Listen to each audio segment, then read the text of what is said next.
Alright, let's see if this will work.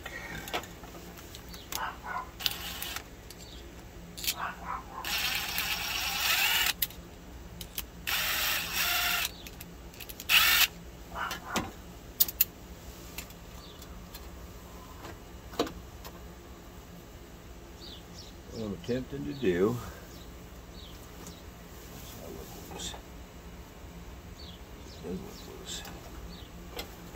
attempting to plug this so that I can pressurize the system.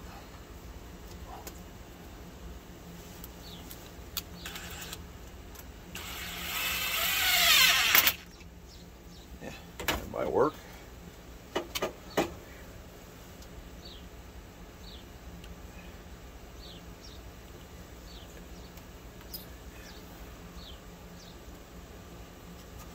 Alright, so I've plugged up the intake and the outlet for the cold side.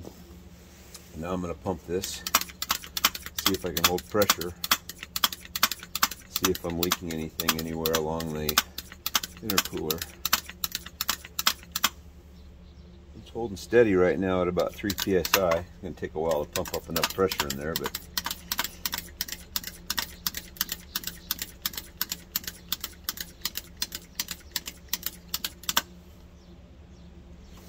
you guys can see the gauge, about a little over, probably close to 5 psi there, and it's not moving at all. So that tells me that my intercool piping from the turbo to the intake plenum is good.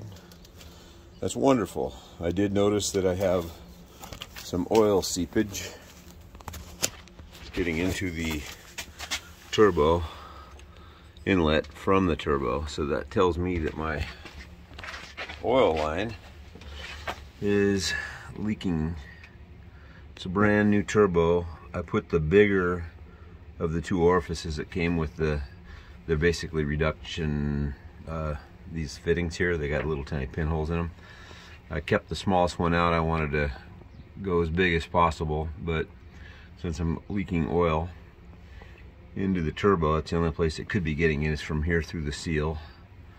So I'll go ahead and switch this fitting out, run it again, then check it and see if I'm still ingesting oil. I did notice that we were smoking under acceleration, so probably just too much oil getting dumped onto there.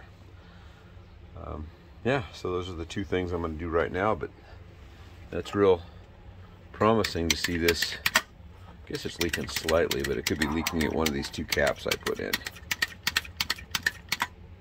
And heck, it could be leaking at this thing, because this isn't foolproof. This doesn't have a one-way valve in it or anything, so it could be just leaking at this pump. But that's positive. All right, well, I'll get that other fitting installed, and now that we've done this test, I'm ready to go to the next stage, and that is adjust the electronic boost controller and keep an eye on that oil seepage at the turbo. Brand new turbo, irritating. So the one with the bigger hole is the one that was installed, and now I'm going to put the smaller one in, and we'll see if that doesn't reduce the oil consumption. Hopefully that's all it is.